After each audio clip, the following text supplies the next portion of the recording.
तो जैसा कि एमपी बोर्ड एग्जाम 2026 के इंग्लिश के 17 फरवरी के पेपर के लिए बहुत ही कम टाइम बचा है एंड इस वीडियो में हम आपको ऐसे बताएंगे इंपॉर्टेंट पैराग्राफ और पिक्चर कंपोजिशन। ये आपके एग्जाम में टोटली कहें तो 8 नंबर का पूछा जाता है एंड ऐसे या पैराग्राफ आपका 5 नंबर का और पिक्चर कंपोजिशन आपका 3 नंबर का, जिसमें आपको एक पिक्चर या फिर कहें कि एक इमेज दी जाती है जिसको आपको डिस्क्राइब करना होता है कुछ वर्ड्स में। ठीक है, सो ये मैं बता रहा हूँ, इनमें से आपको कंप्लीट कर लेना चाहिए एंड प्रैक्टिस इनकी कर लेना चाहिए। आपका ऐसे यहाँ से बाहर नहीं जाएगा, ध्यान से देख लो। ठीक है, चैनल पर नए हो तो सब्सक्राइब करके वीडियो को लाइक कर देना और अदर वीडियोस देख लेना ताकि तैयारी हो सके। प्लेलिस्ट में हर एक प्रकार का वीडियो हर एक इंपॉर्टेंट क्वेश्चन के साथ मैंने कंप्लीट करवा दिया है, तो जाओ तैयारी कर लो। ठीक है, देखो कह रहा है राइट एन ऐसे in about 150 words on any one of the following topics. ठीक है, इस प्रकार से एग्जाम में क्वेश्चन आता है, 5 नंबर का ऐसे आता है आपके एग्जाम में। ठीक है, सबसे ज्यादा इंपोर्टेंट ऐसे कौन सा है, देखो जो 25-24 में कौन सा आया है, importance of games and sport. ठीक है, 24-25 में साइंस इन डेली लाइफ भी आया है, 24-25 में आपका इंपोर्टेंस ऑफ ट्रीज भी आया है ना। 25-22 और 25 के हाफ ईयरली में एनी इंडियन फेस्टिवल आया, माई हॉबी का 24-25 में आया। ठीक है, ऑनलाइन एजुकेशन का आया 23-22 और हाफ ईयरली 25 में। ठीक है, सो ये सारे जो है बहुत ज़्यादा बार रिपीट हुए हैं। ठीक है, ये जो दिए गए हैं आपको यहाँ पे। ठीक है, अब इनमें से सबसे ज़्यादा इंपोर्टेंट कौन सा है, तो मैं उन पर क्या कर रहा हूँ यहाँ पे इस तरीके से आपको बता रहा हूँ, यही आपको रेडी करना है। ठीक है, अब मैं यहाँ पे आपको आंसर क्यों नहीं बता रहा हूँ इनके, क्योंकि देखो पैराग्राफ के आंसर मैं नीचे बता रहा हूँ है ना, पिक्चर कंपोजिशन के आंसर बताऊंगा, लेकिन ऐसे के आंसर नहीं बताऊंगा, क्योंकि देखो जो आपने पहले से याद कर रखा है, जितना भी याद है उसी को अच्छी तरीके से रिवाइज करो। थोड़ा तो पढ़ा होगा पहले है ना, तो उसी को, क्योंकि अब नया पढ़ोगे तो वो भी याद नहीं रहेगा ना ये रहेगा, इसलिए खराब हो जाएगा पूरा। इसलिए क्या करना है आपको, जो आपने पहले पढ़ा था, पहले याद किया था, उसी को रिवीजन करके जाना है जहाँ से भी पढ़ा था। ठीक है, अच्छी तरीके से बस आपको ध्यान में रखना है कि किन किन चीज़ों की आपको हेडिंग बनानी है। ठीक है, और देखो पैरा ऐसे हो गया और पैराग्राफ है ना, ये हमेशा एक दूसरे के अथवा में आती है, यानी कि आपको ऐसे लिख लो या फिर पैराग्राफ लिख लो है ना। तो मैं आपको हमेशा कहूँगा कि आप ऐसे ही लिखें, जो कि आपको पूरे मार्क्स दिला सकता है। और पैराग्राफ अगर आप लिखते हो तो आपको पूरे नंबर नहीं मिलेंगे, ना ही आप उस तरीके से लिख पाओगे इसको। ठीक है, सो आपको मैं कहूँगा हमेशा कि आप ऐसे ही लिखें, क्योंकि हेडिंग्स में होता है, हेडिंग्स में क्या होता है, तोड़ तोड़ करके हम लिखते हैं तो आपको याद हो जाता है जल्दी। ठीक है, सो इसमें आपको कौन कौन सी हेडिंग याद रखनी है, किसी भी टॉपिक पर लिख रहे हो इनमें से सबसे पहली हेडिंग आपकी इंट्रो होनी चाहिए, इंट्रोडक्शन होनी चाहिए। ठीक है, सेकंड हेडिंग आप यहाँ पर इसके लाभ हो सकते हैं। ठीक है, जो इंपॉर्टेंस वगैरह, ठीक है, इंपॉर्टेंस हो सकते हैं। ठीक है, सो वो लिखें। अगर टाइप्स हो सकते हैं उसके, तो टाइप्स के बारे में बात कर दें। ठीक है, टाइप्स लिख दें, और कई सारी हेडिंग आप बना सकते हैं। और 6वीं 7वीं 5वीं हेडिंग आपकी कंक्लूजन होनी चाहिए। ठीक है, कंक्लूजन होनी चाहिए। ठीक है, इस तरीके से। तो ये मेन हेडिंग है जो आप हर एक में अप्लाई कर सकते हो।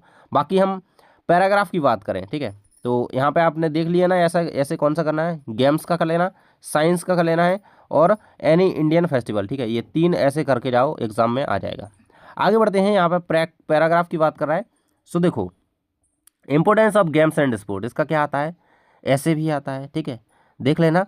पैसेज में कभी कभी क्या होता है, पैसेज में कभी कभी देखो कभी योगा से रिलेटेड पैसेज आ जाता है, 1-2 नंबर क्वेश्चन में जो पैसेज आता है। ठीक है, या नोट मेकिंग वाला पैसेज हो गया, या फिर गेम से रिलेटेड होता है। तो अगर गेम्स का फिर निबंध आ जाए भाई, पैराग्राफ आ जाए, तो बढ़िया छाप देना उसमें से। ठीक है, बढ़िया चीज़ें उसी का लिख देना, मज़ा आ जाएगा एकदम। ठीक है, तो ये चीज़ें जरा देख लेना, और मिल जाए तो बढ़िया लिख देना। ठीक है, स्पोर्ट्स एंड योगा, ठीक है, ये हाफ ईयरली में आया था। ठीक है, मतलब ये स्पोर्ट्स होगा और योगा, इन दोनों को कंबाइन करके हाफ ईयरली में पूछा गया।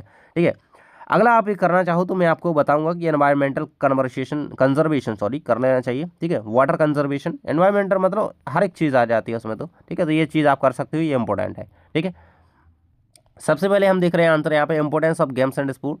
ठीक है, इस तरीके से आपको लिखना होगा, games and sports play a vital role in our lifes, they keep our body fit and strong, we I improving strength stamina and flexibility. ठीक है, जो भी आपको पहले से याद है उसी को अच्छी तरीके से रिवीजन कर लेना, बाकी यहाँ पे कुछ आपको सिंपल वे में दिया गया है। ठीक है, सेकंड जो है इंपॉर्टेंस ऑफ इंग्लिश। ठीक है, importance of English very very most important, इसको हाईलाइट कर लो एंड इसको रेडी करके जाना। ठीक है, ये पूरा का पूरा आपको अच्छी तरीके से पढ़ करके जाना है, ये पूरा। नेक्स्ट है इंपॉर्टेंस ऑफ योगा, एंड इसको आप अच्छी तरीके से देख लो, ये इसमें कुछ भी नहीं छोड़ना है भाई। Yoga is an ancient Indian practice that brings harmony to body and mind. It involves simple exercise, breathing techniques, and meditation, and complete well-being. Regular yoga keeps us physically fit and improving flexibility. तो इस तरीके से आपको इसको पूरा ready कर लेना है एंड अच्छी तरीके से इसको लिख करके आना है। ठीक है, फॉर्मेट यही होना चाहिए पैराग्राफ का। ठीक है, और 150 वर्ड में आपको लिखना है ये। ठीक है, तो ये चीज़ आप इस तरीके से कर सकते हो। अब हम बात करते हैं आपके 3 नंबर का जो क्वेश्चन आपके एग्जाम में आता है, वो होता है आपका पिक्चर कंपोजिशन के अकॉर्डिंग। पेपर में क्वेश्चन ये क्वेश्चन नंबर 6 में आएगा, जो कि सेक्शन बी के अंतर्गत होगा। On the basis of the picture given describe how we can keep our self fit and healthy. ठीक है, सो इस तरीके से आपके सामने एक इमेज होगी, उसको उसमें आपको देखो, इसको सॉल्व करने का केवल एक तरीका है। जो इसमें कीवर्ड्स लिखे दिख रहे हैं, ठीक है, जो लिखा दिख रहा है उसका आप अपने तरीके से क्या अर्थ निकाल सकते हो। ठीक है, आपको उससे क्या समझ में आ रहा है, क्या आपको उसमें दिख रहा है, ठीक है, क्या आप उसमें देख रहे हो, ठीक है, क्या आपको उसमें दिखाई दे रहा है, वही आपको चीज़ें लिखनी है। ठीक है ना। और किस चीज़ के उसमें बारे में उसमें बताया जा रहा है, ठीक है, उस चीज़ को आप डिस्क्राइब करेंगे। सेकंड जो इंपॉर्टेंट है वो है आपकी यहाँ पे इस तरीके से ये दी गई द थ्रस्ट क्रो। ठीक है, थ्रस्टी क्रो, इस तरीके से ये कहानी तो सभी को पता है हिंदी में, और इसको आप इस तरीके से यहाँ पे क्या है डिस्क्राइब कर सकती हैं, एंड ये इंपॉर्टेंट है इसलिए मैंने यहाँ पे दे दिया इसको। ठीक है, नेक्स्ट जो कि आपके प्रीवियस ईयर में पूछा गया है, ये देखो तो इसको कंप्लीट कर सकते हो। ठीक है, एंड यहाँ पे देखो इसका क्या है, ये जॉयफुल फैमिली पिकनिक। ठीक है, नेक्स्ट है ये देखो एनवायरनमेंट पे रिलेटेड है। ठीक है, वाटर हो गया, एनवायरनमेंट किसी भी तरीके से आप इसको लिख सकते हो, क्लीननेस हो जाए, है ना, क्लीन लाइनेस हो जाए, या फिर सिंगल यूज प्लास्टिक वगैरह पे आ जाए, तो आप इसको बिल्कुल से बना सकते हो, मतलब इस तरीके से आप इसको यूज़ कर सकते हो, इसको लिख सकते हो। ठीक है, तो ये चल जाएगा एनवायरनमेंट के रूप में। अगला है आपका importance of going to school. तो ये 2025 में आया था, बहुत मुश्किल है कि ये आएगा, इसको करना नहीं है, वैसे बस बता दिया मैंने कि आया था। ठीक है, 2024 में इस तरीके से आया था, गुड हैबिट्स। ठीक है, तो जो जो चीज़ें आपको उसी में मिल जाती हैं लिखी, जिसमें आपको ऐसे टेक्स्ट मिल गए ना भाई, उसमें तो आप आसानी से लिख दोगे। ठीक है, आसानी से लिख दोगे।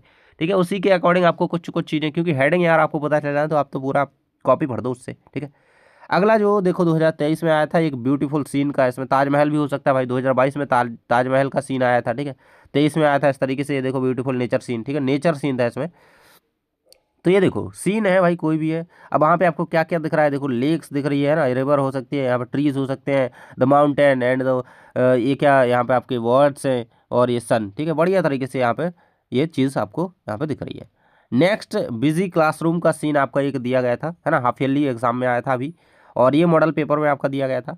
तो ओवरऑल मैं आपसे यही कहूँगा कि इन सब को देख लें एक एक बार, और सबसे इंपॉर्टेंट इनमें बता रहा हूँ मैं, ये वाला है, ये क्रो वाला। ठीक है, ये वाला, और ये आप कर सकते हो स्टार्टिंग का, और ये तीनों। ठीक है, बाकी तो आपको यहाँ पर ध्यान रखना है कि ये आते हैं। ठीक है, इस प्रकार से आपके एग्जाम में पूछे गए हैं। ठीक है, किस किस तरीके से, सो इन सबको तैयार करके जाओ, एंड इसका सॉल्व करने का एक ही तरीका है, इसमें देखो और आपको समझ में क्या आ रहा है, चीज़ें जो भी आपको समझ में आ रही है अकॉर्डिंग टू यू लिखना होता है ना, आपको अपने अनुसार लिखना होता है, ना कि किसी प्रकार से। ठीक है, तो बिल्कुल उसी प्रकार से लिखें जैसा उसमें दिखाई दे रहा है, थोड़ा बहुत चेंजेस हो सकते हैं, कोई दिक्कत नहीं, लेकिन एक अच्छे वे में आप इसे कंप्लीट कर सकते हो, क्योंकि आपके 3 मार्क्स में आएगा ही आएगा। ठीक है, और ये आपको ऐसे पैराग्राफ यही कंप्लीट कर लेने हैं जो मैंने बता दिए। ठीक है, मिलते हैं नेक्स्ट वीडियो में, इन सबको कंप्लीट करके अदर तैयारी भी कर लो, इंपॉर्टेंट क्वेश्चन फर्स्ट फ्लाइट के हो गए, एप्लीकेशन हो गया, नोट मेकिंग हो गया, सब कुछ कंप्लीट करवा दिया, सेंट्रल आइडिया वगैरह, तो जाकर के प्ले लिस्ट चेक कर लो, सब कुछ मिल जाएगा। थैंक्स फॉर वॉचिंग, मिलते हैं नेक्स्ट वीडियो में।